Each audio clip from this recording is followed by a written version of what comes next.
In 2025, we're taking care of our health holistically, mind, body, and spirit.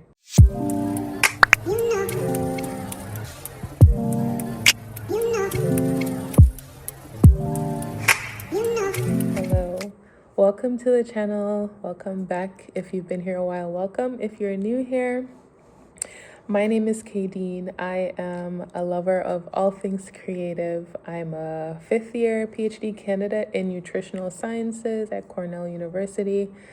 And this is my channel. This is my corner of the internet where we cultivate ease, self-care, and holistic health. Before we go any further, pause the video right now. And click the subscribe button, click like, and also don't forget to share with me your thoughts on the video in the comments below. In today's video, I wanted to talk about taking care of our health. So this week's video will be how to take care of your health in 2025. So a little bit of background on me. I have a bachelor's degree in health and nutrition science. My career goal is to become a registered dietitian. I'm currently pursuing my PhD in nutritional sciences, as I mentioned before, and my goal is to leverage both my lab research skills and clinical practices in dietetics to advance public health policy. And so that's kind of my background. But when I was in undergrad, I started a blog called The Holistic Health Nut. I'll have it linked in the description box below if you want to check it out. I started that blog with the philosophy that health is a holistic thing, and I wholeheartedly believe that it is. And so if you think about New Year's resolutions and everyone wanting to improve their health in the new year, people get gym memberships and they start working out. They start paying more attention to their diet, and that's kind of the end of it. Working out and paying attention to your diet. As I was navigating my undergraduate studies and navigating that realm of working out and eating well, I realized that those things, while they're important, they're not the only part of cultivating health. As humans, we are multifaceted human beings. We're not just a physical body. We have a mind, a body, and a spirit, right? And so we tend to focus more on the tangible things, the things that we can see, such as the way our body looks or the kind of foods that we eat.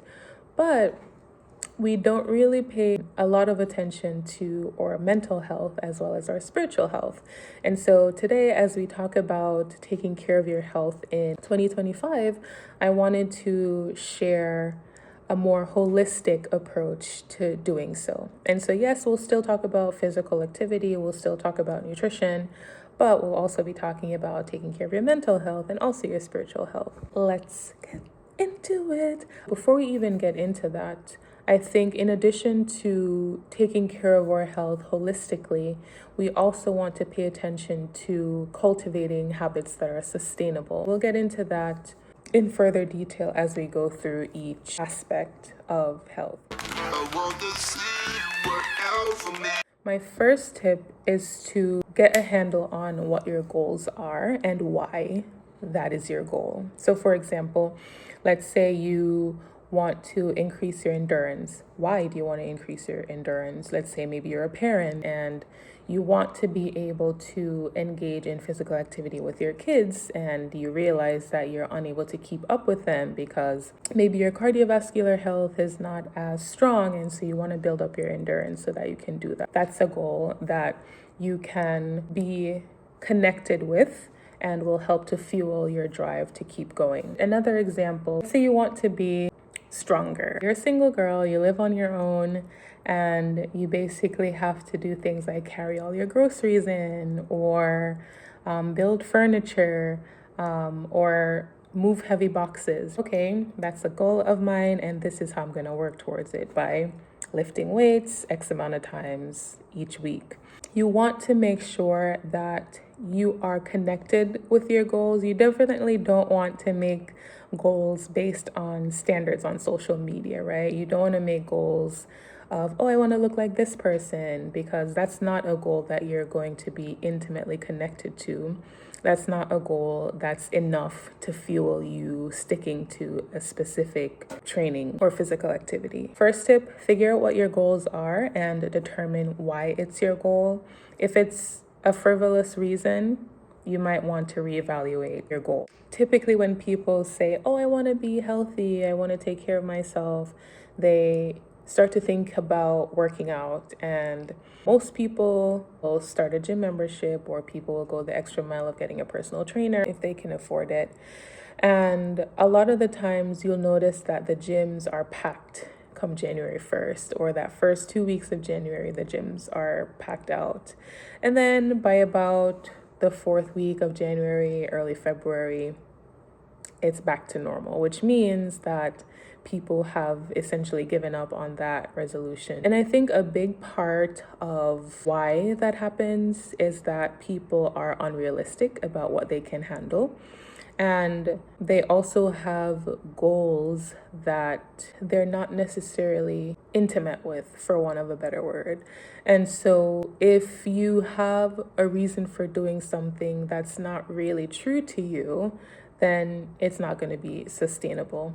Also, in line with having those unrealistic ideas of what they can handle, people will go from not working out to working out 5 times a week, and that's hard to keep up with if you're just starting out. My tip for engaging in physical activity, or starting to engage in physical activity, is to explore, do different things, different kinds of activities, in an attempt to essentially figure out what you like. And in figuring out what you like, you'll also be able to figure out what's sustainable for you. You can explore going to the gym, you can explore different sports, you can explore tennis, you can explore volleyball, you can explore pickleball, running, you can explore going for walks, yoga, Pilates. There's so many different ways to move your body. Trying out different types of activities during that first month will give you an idea of what you like. And you're more likely to stick with something if you actually enjoy. So my third tip is to be mindful of your schedule. A person who works out for a living, their training regimen might not be appropriate for you if you have 2 jobs and kids. You want to incorporate physical activity into your schedule so that it doesn't cause too much friction, which can also influence whether you're able to stick to something or not, i.e., will it interfere with the sustainability of the training plan that you want to engage in? For my schedule in particular, I only really have mornings that I can engage in physical activity, and maybe for like 45 minutes in the evening. So I can switch between the two depending on the day. My mornings start around 5 a.m. and they end around 8, 9 p.m. And then the cycle starts over. So I wake up in the morning, I have my devotion. Typically, I give it about an hour or so. And then I have about an hour and a half to maybe 2 hours to do physical activity. And so currently I do yoga in the mornings, and also I go for a morning walk, roughly about 3 miles. It takes me an hour. Yoga typically spans between 15 minutes to half an hour, at least on weekdays. Maybe I will do an hour on like a really good day. The reason why I do those two things during the week is that, one, I really enjoy them. Two, they meet the goals that I'm currently trying to achieve, right? So I want to become more flexible. That way I can walk better, take care of my joints, because I also sit quite a lot. I'm hunched over a lot, and I need to basically work on my posture. I used to have really good posture when I was in college, high school, and then I don't know, I started like hunching all the time. And so I wanted to improve my posture and also flexibility. And not to mention, it's a great way to really relax and to calm your nervous system. So that's been really enjoyable and sustainable for me. The next thing is the walking practice that I have. It's a mixture of a mental health care tool and also keeping my body active. Part of the goal as well for walking is to improve my endurance. So those are the 3 tips that I have as it relates to physical activity. Figure out what your goals are and why they're your goals. Make sure that it's a goal that you're intimately connected to, and that it's not a goal that's someone else's, or that's not necessarily going to be enough to drive you to engage in physical activity. And then the second one is to explore different types of activities in the beginning. And then the third one is to make sure that it can seamlessly be incorporated into your current schedule. Oh, and then one final one is that you want to pace yourself in terms of the intensity and the frequency of how you engage in physical activity, because if you're transitioning from a completely sedentary lifestyle, you can't just immediately go into working out 5 times a week or doing cardio 5 times a week. That can also have negative impacts on your health. And so you want to start off with maybe twice a week and then add on a day every couple of weeks, right? And build your way up to that 5 times a week or however many times you want to engage in physical activity. And obviously that's going to be relative to your current activity level. So a person who's sedentary versus a person who is like medium active, the transition to intensity/frequency might be much different. You got that yummy, that yummy, The next thing is nutrition.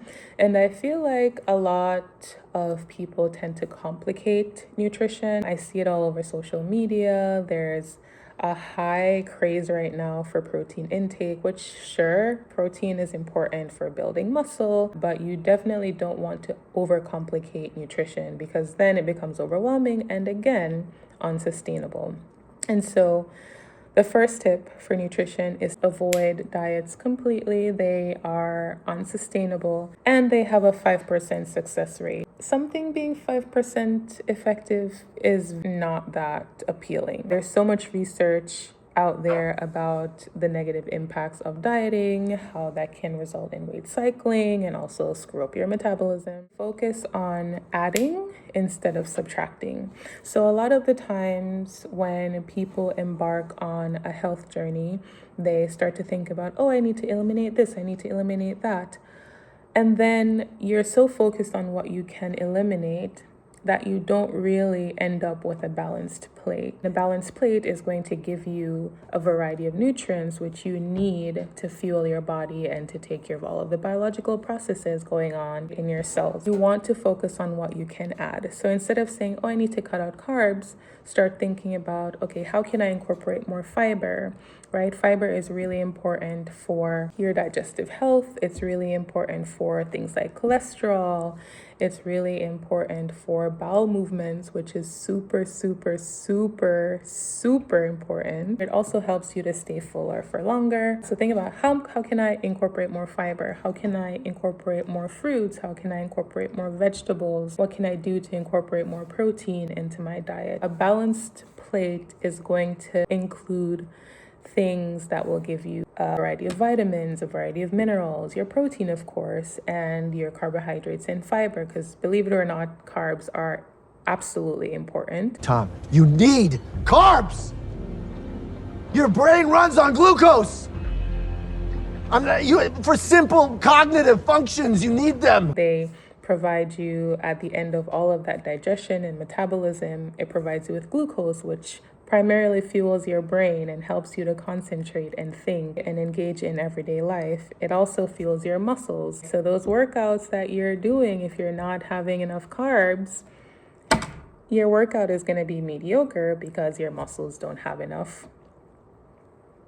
Say it with me, carbs, right? To fuel the workout and to give you the energy you need to power through those workouts. You want to focus on balance and you want to focus on what you can add instead of what you need to take out. Similar to physical activity, you want to incorporate nutrition into your schedule. For example, if you have 2 jobs and you're basically going between those 2 jobs and sleeping, then you might not have a lot of free time to prepare meals every day or every night. So what you can do is you can ingredient prep, because I know a lot of people don't really like like meal prepping because a lot of people don't really like eating the same thing over and over again. Some people don't like heating food up in the microwave. And so that's completely understandable. But if you are not of that persuasion, meal prepping is definitely something that you can try. You can do it on your least busiest day of the week, and then you basically have food for the week that you can grab and eat. If you don't like eating the same thing over and over again, another step to meal prepping is, instead of making, let's say, one meal that will serve you for dinner for like 5 days out of the week, what you can do is you can make 2 meals, right? And so let's say you can have one meal 2 days and then the other meal for 3 days. Or if you don't want to do that because you hate heating food up in the microwave, what you can do is ingredient prep. And by ingredient prep, what you can do is essentially season your meat, package them, and put them in the freezer. You can also chop your vegetables, right, and put them in different storage containers, so that way all you need to do is throw everything in the pot and have them cook while you're basically doing other things around the house and so on. That way, instead of needing to heat up food in the microwave every day, you'll basically be primed and ready to just toss everything in the pot. I will be sharing a lot more nutrition related things in my upcoming videos, particularly in March, because March is National Nutrition Month. And so I'll be dedicating most of my videos in March to nutrition, so I can help with that if necessary. So if that's something that you think you'd be interested in, please let me know down in the comments. I also have a couple of short form videos that share different types of recipes, breakfast ideas, dinner, and so on.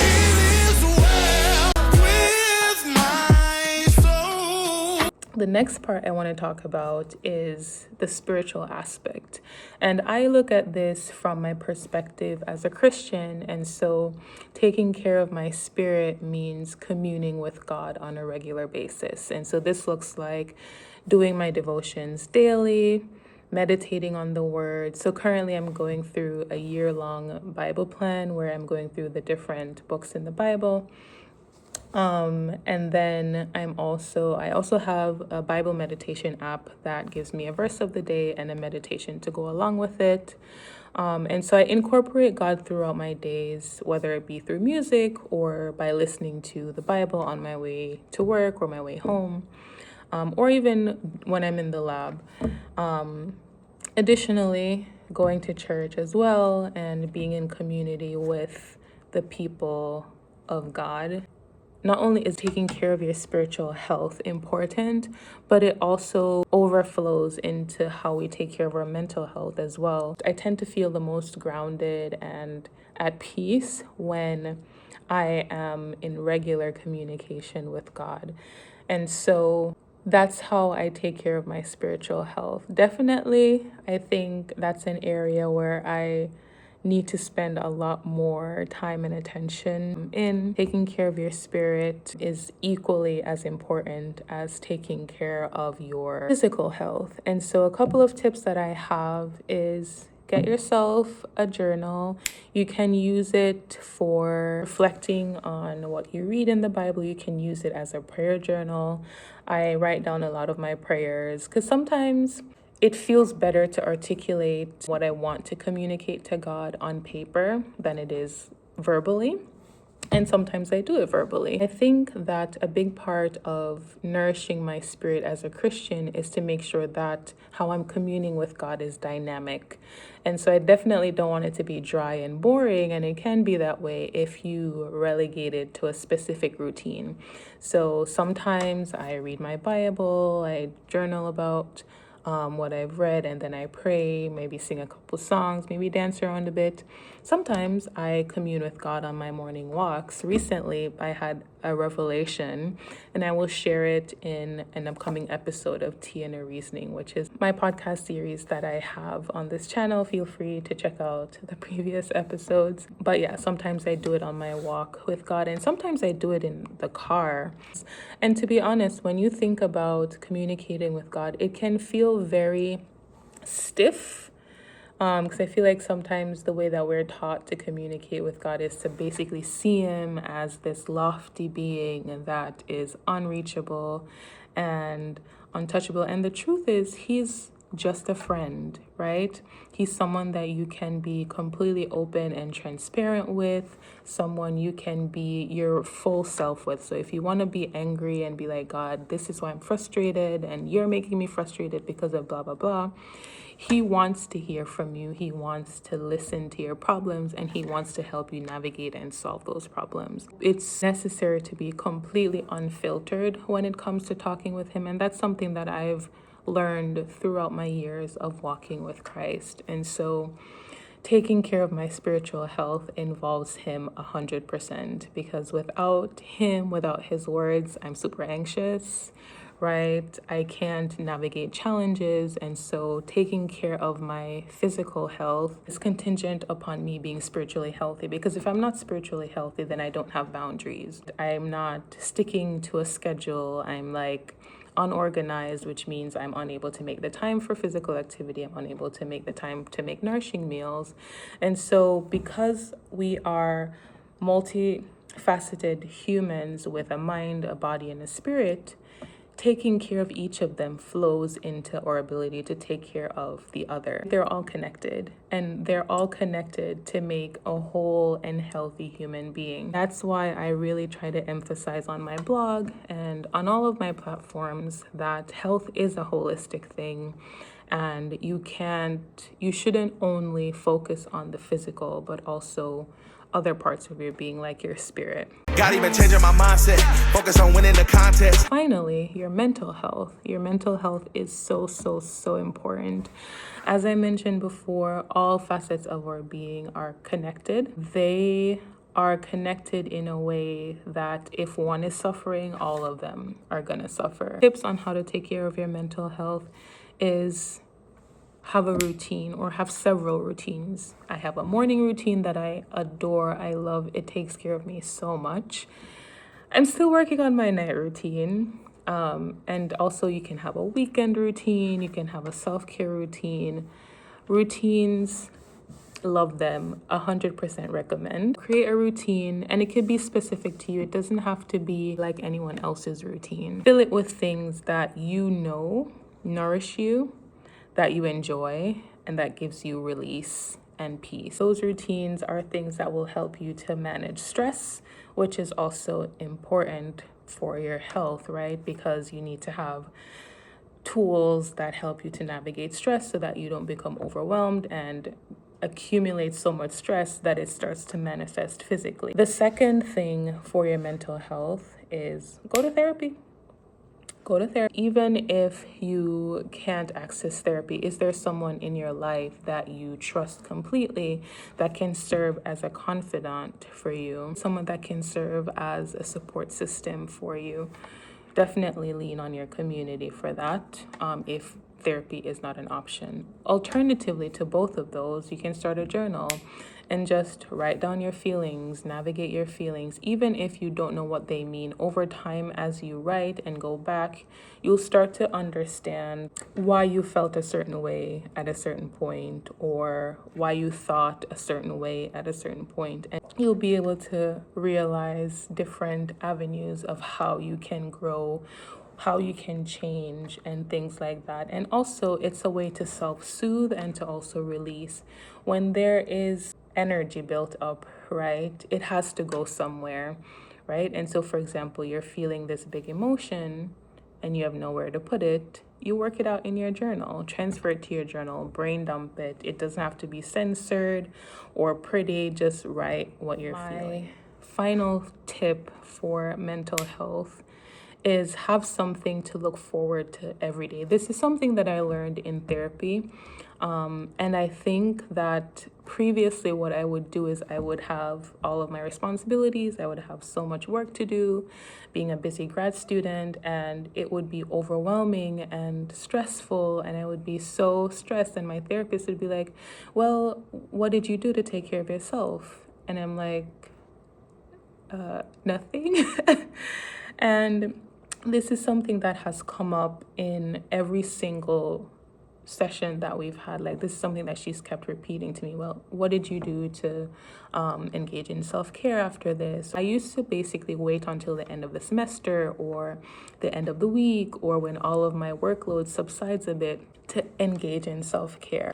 But that's a recipe for burnout, because if you don't have something that's relaxing, that's fun, that's enjoyable to look forward to, and all you have is work and responsibilities and all of your life's worries, then you're going to be burned out, you're going to be depressed, you're going to be sad, you're going to be anxious. And so having something that fills your soul to look forward to at the end of each day is something that's definitely going to help you feel grounded mentally, emotionally, and also physically. Currently, my morning routine is something that I look forward to every day.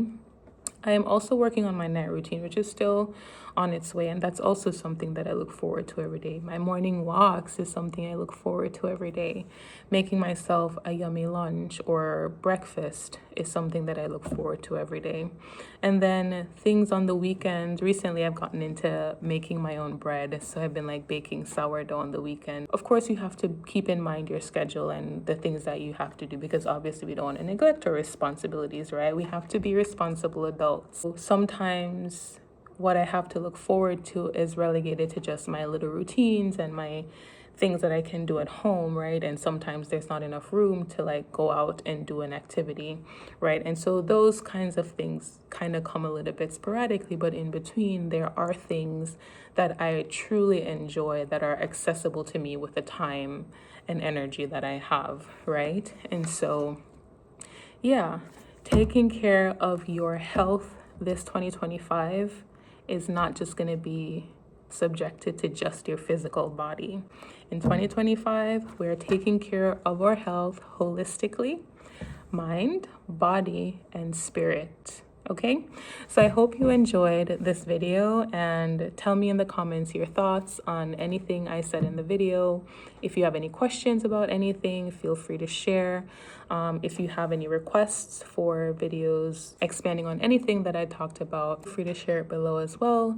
And yeah, I look forward to talking with you in the comments, and I will see you in my next video. Have a happy, healthy, holistically healthy 2025.